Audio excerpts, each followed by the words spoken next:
Hello guys, V2dFyn's here.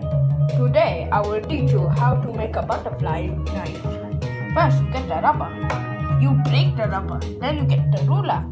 You break the ruler. Then you connect the ruler. Then you put toothpick in a hole.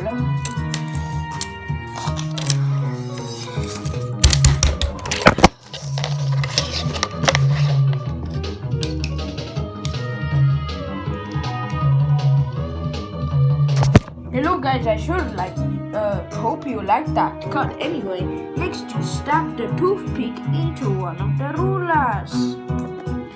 Just like that. And then you pull it in until it can't. Next, you have to stab the other ruler and connect it.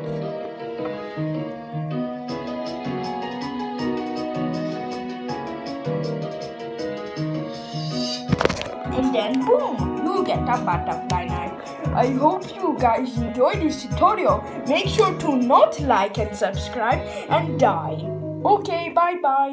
Wait, what's that song?